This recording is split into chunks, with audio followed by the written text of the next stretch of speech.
Yo, it's your boy Jay. I got Monty and B and Key with me, and welcome to the ElusiveMindz podcast, where we know that your dreams may be difficult to reach, achieve, and obtain, but by the grace of God giving us the ability to give you this free game. We hope that by the end of this episode and by the end of every other episode after this, we draw you a little bit closer to making your dreams a reality. With all that being said, guys, like I said, I'm Jay, and I'm incredibly and extremely humbled to finally bring this podcast and closely hearted project to life. And I couldn't be more happy doing it with two other guys who want the same thing as me. And our goal is to, we're not selling anything. We just want to leave y'all with something each and every video that'll keep y'all coming back for more. So whether it's one person or 1 billion people, I appreciate the love and support from start to finish. And with that being said, I'm gonna pass it off to my guy Monty B right here. Appreciate you, my brother. It's your guy Mon, aka Monty B. I ain't gonna ramble on and on, you know what I mean? I'm just here to share my knowledge and wisdom alongside these two gentlemen right here next to me. This is a goal we've had. This is an idea we've had for about a year and some change now, and we've finally been able to put it into real motion, and now we're here. And hopefully everything that we say, everything that we do on this series will resonate with you, and maybe you could pick apart something and put it to your daily life and help you out for real. And that's just our goal. We just want to help people, you know what I mean? We just want to give people the right idea of thinking and hopefully change their life for the better. And hopefully you like it. I'm sure you will, and hope you all enjoy the show. Remember to stay elusive. Keep money. I'm Key. I'm the youngest. I'm gonna keep it short and sweet. This is a project. This is a dream. Honestly, it's been a dream since I was like 7.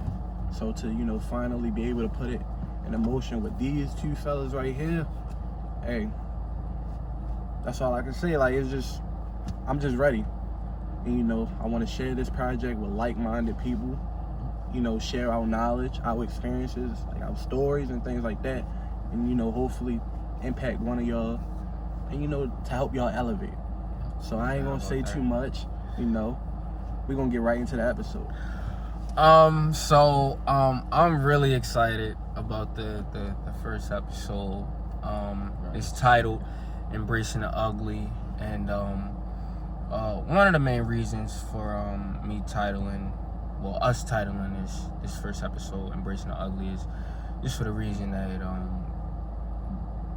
about what it means to truly understand not only the good parts about ourselves, but the bad parts, and being able to accept some of the things that hinder us, or some of the struggles that we have, whether it's internal or external, or certain things that we deal with in certain conversations that we don't talk about and open up about. So embracing the ugly, what it really means to me is being able to confront ourselves with the idea that we don't really have everything figured out the way that we think we do. Mm-hmm. We're not right about everything. There's some things that we need to look in the mirror and say, well, this is something that I'm not necessarily strong at, but how do I build on it? Yeah. How do I make a change? How do I pivot from this mistake or shortcoming or whatever the case may be? So I'm just excited just to really hop into the idea of not being judgmental of others, but being able to be evaluators of ourselves and really take a look in the mirror and figure out what we need to do to get to where we need to be in life, whatever that goal or pinnacle is, whatever it is for these guys right here, whatever it means to me, whatever it means to you, and whoever is out there listening.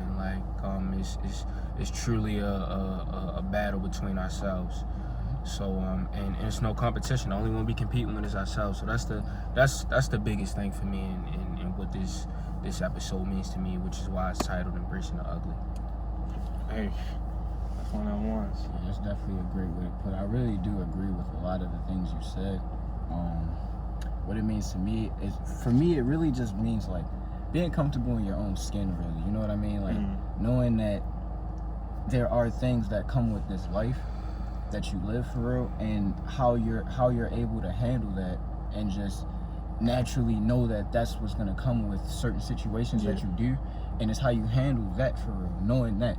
And I think it's really one of those things where if you can use the flaws basically from your ugly, and just use that to better yourself. Basically, that's really all it is. Just use it to better yourself. You know, if you can fully get that, you can become a better you for real, and a better human. And that's just always been my biggest thing with it, because I'm sure these guys can relate. We've all been through this. You know what I mean? We've all had these things, these thoughts about certain things about us that we don't like, but we don't let it break us. You know what I mean? We don't let it tear us down. We don't let it knock off this opportunity and that opportunity. We use that and we build upon that, and that's what I really think embracing the ugly really means for real. Just being able to take that flaw and just build upon it. You know what I mean? And that's really the best way I could put it for real. I definitely agree with that 110%. Yeah, so you take Key. I mean, just like when I look at it and I really break it down, like you said, like,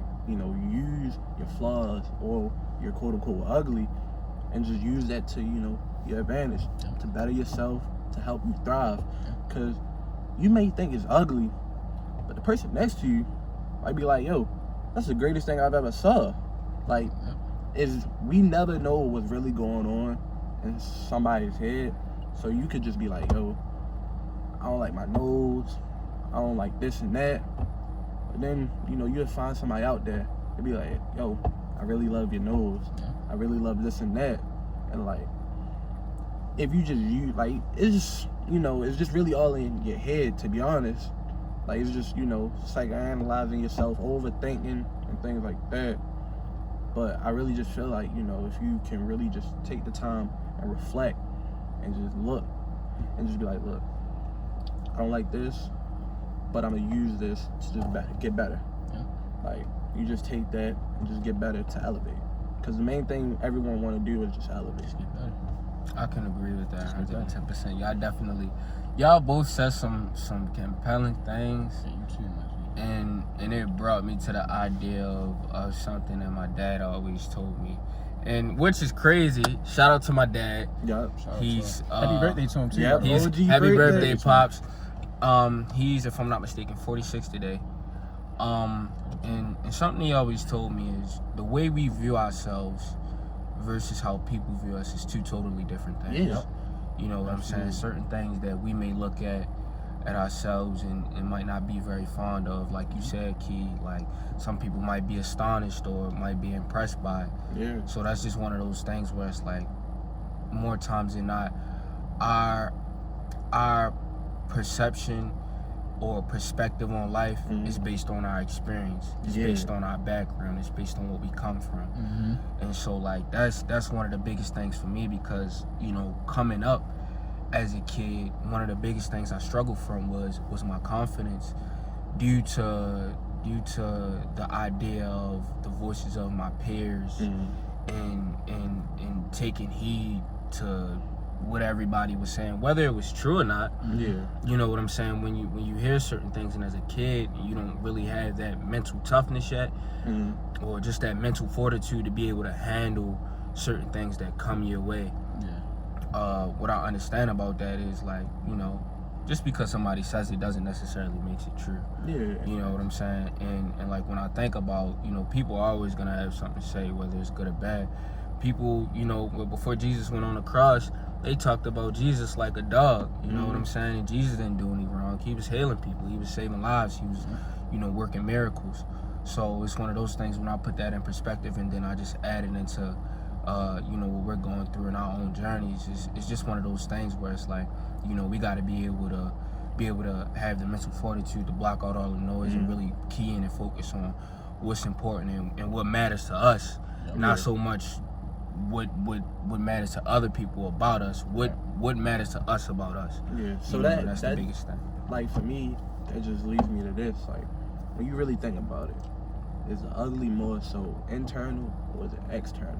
That's a good question. Because I just feel as though, like, it's a mix of both, but I really feel as though it's external things that leads it to become internal.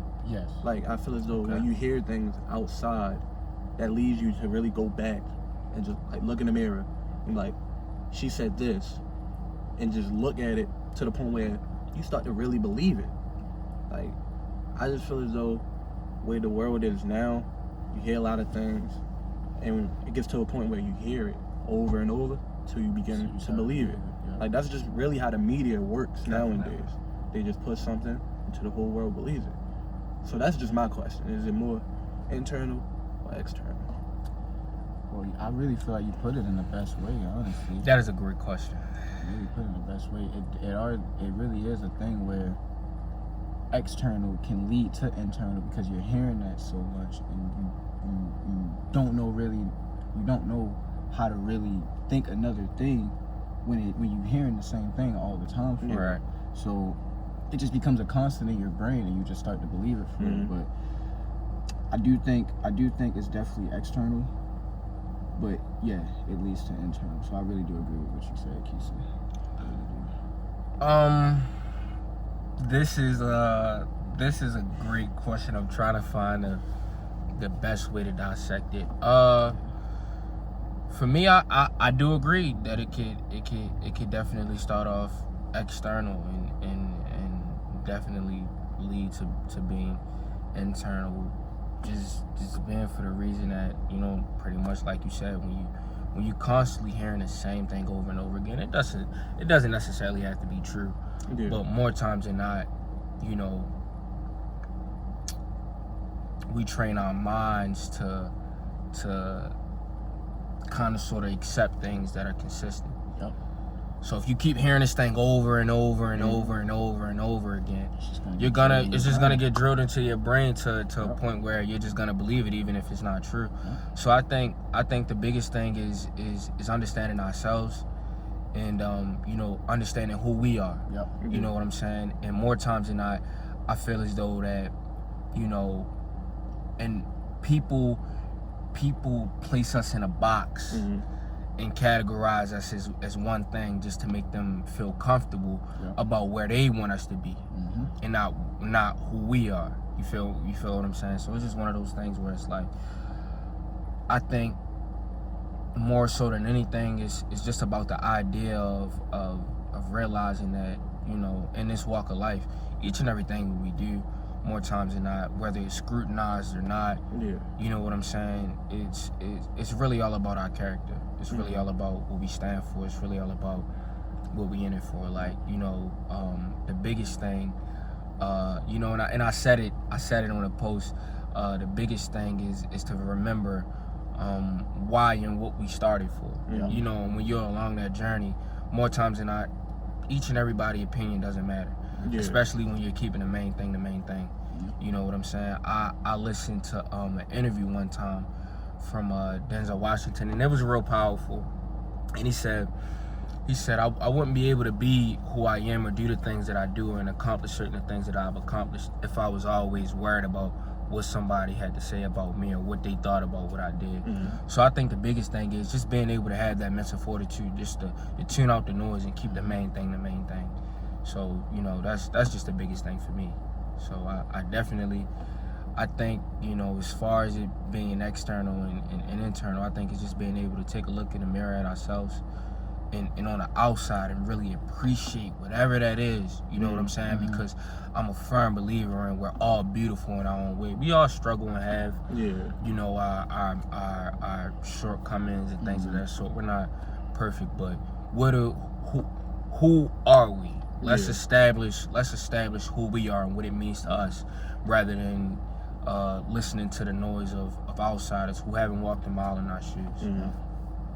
That's a good way to put it, and it actually leads me into my question of what would you guys say your biggest triumph in life was, and what's the ugly that it took to get there?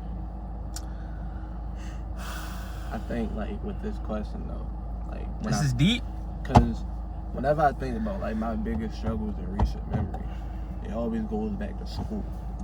Since like I'm still in high school, so I still, you know, I got to struggle with school. But taking it back to my sophomore year, like that whole entire year, it was a constant battle. Just, you know, I came into it with the mindset of, you know, because my freshman year was done for due to COVID, I'm gonna come in here and treat it like it's my sophomore year. Like it's my freshman year. Excuse me. Like it was just like, you know, I came in there playing around, you know, like coming to school late, just doing a bunch of stuff that, you know, I just felt like doing.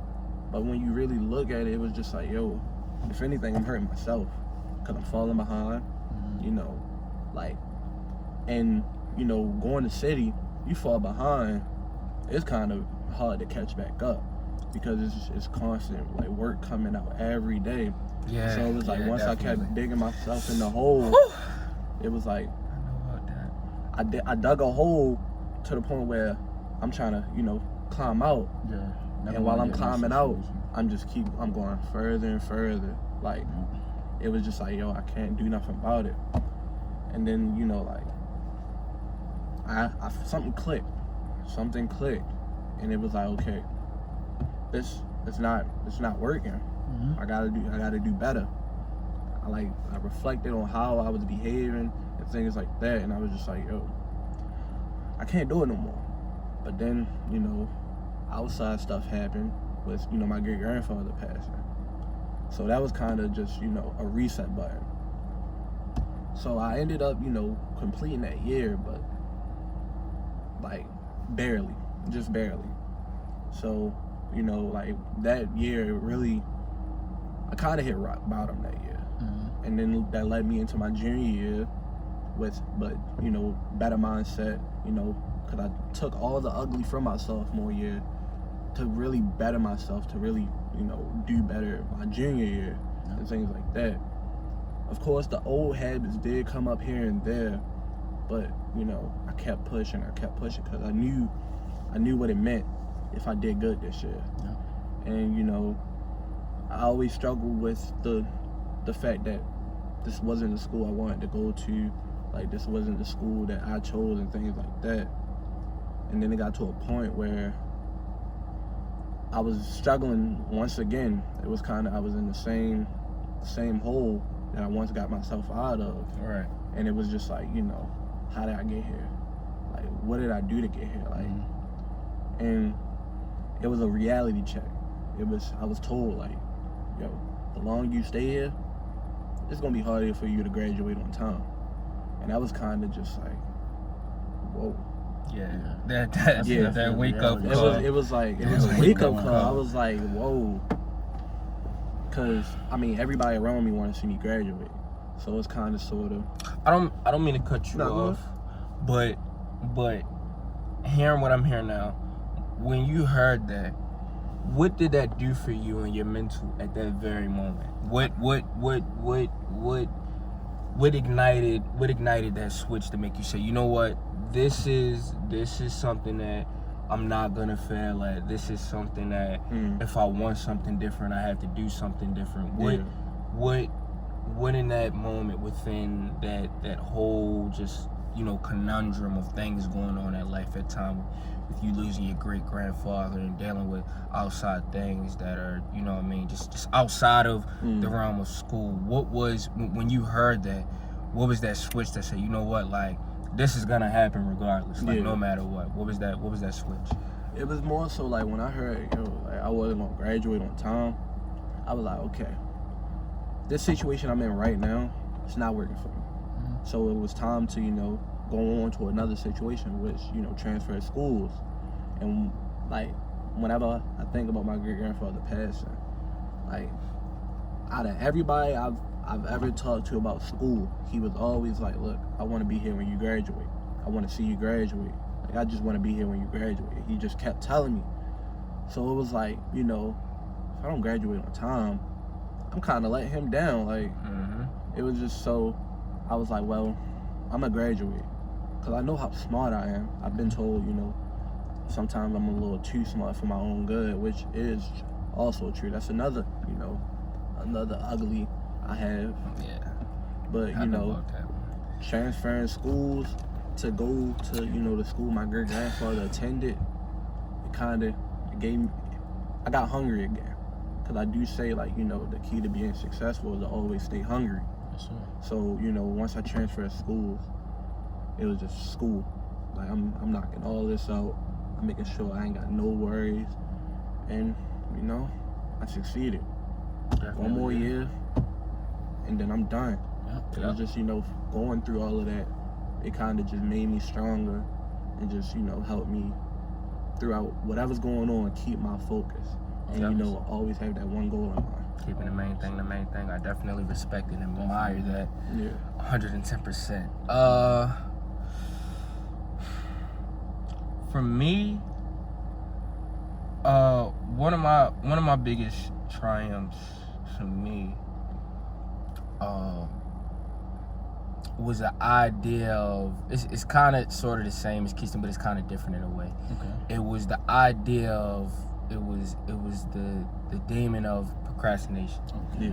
And the reason being in that, and I know a lot of y'all can relate out there to what I'm saying. It was just the idea of we're all smart here. We're all intellectual. For me, it was one of those things where it was like, I knew that I could wait to the last minute to get it done because I could get away with it because I had that ability to, you know.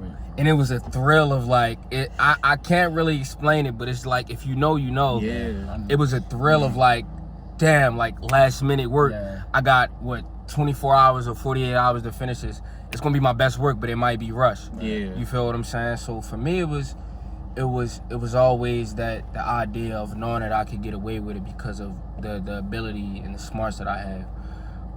The ugly that it took for me to get to that point was the idea of when I realized that, you know, eventually our BS catches up to us. Yeah. It could definitely You know what I mean? And my senior year of high school is definitely a testimony to that. I started out the school year, you know, for a while, I was mad at myself and very disappointed because I started out my school year. The second week of school, I crashed my first car that I paid all cash for. I spent almost the whole year saving up for that, and that was just one of those things that kind of put my whole situation in a tailspin because I couldn't get over the fact that, like, you know, something that I worked real hard for, I let it go down the drain. But it was just the idea of the immaturity at the time of where my mind was. You know what I'm saying? And I allowed that, you know what I mean, I allowed that thought to creep in of being disappointed and just staying on that situation and beating myself up about it so much that it just got to a place where, like, school was a concern, but I put it on a back burner to a degree because I knew for a fact that it was gonna get done. Yeah. And you know, I had a conversation earlier this week where I asked a question to my followers on my main page, and shout out to everybody who joined the discussion and was, It you was know, a lot of good. I appreciate the vulnerability and the confidence it takes to be able to, you know, talk about your problems and being able to put that on front line and being able to, you know, receive a response and advice and taking heed to it. It definitely is a safe place. So each and everybody who joined the conversation, I appreciate the vulnerability. I appreciate you being able to step up and talk about the conversations that matter, the conversations that sometimes we conceal because we're scared about what everybody else will think, or we're scared about it coming out. I'm definitely grateful for that. But it was one of those things where for a minute I kind of put my mind in autopilot, and I lost track of keeping the main thing, which was, you know, graduating and getting on to the next point. So for me, it went from the idea of everything that I thought that I was doing was working, it backfired on me, and I had to take a look in the mirror myself to say, like, yo, you know what I'm saying, like, what you doing right now it's not working for you. It's not working for you. And more times than not, that's the biggest thing. Like, you know, just not necessarily being right about everything. You know what I'm saying? And having to come to grips and understanding that, you know what I mean? Like, we all come up short. We all don't make the right decisions, and we all have misjudgments sometimes. But what did we learn from that? You know what I'm saying? Where do we go from here? So definitely for me, it was just everything that I thought that I was doing right backfiring on me and just put me in a position where I had to take a look in the mirror myself and really be honest about what the situation was at the time and what I needed to do to get done in order to be in a position that I am in now. So Yeah. I would have to say that was my biggest triumph, and it ugly it took for me to get there. Hey, man, respect to both of y'all for those answers to that. I think what's interesting about my biggest triumph is that it's sort of kind of an ongoing triumph, if that makes sense. Because for me, I would have to say it's really just growing up and making it as far as I did, for real. Because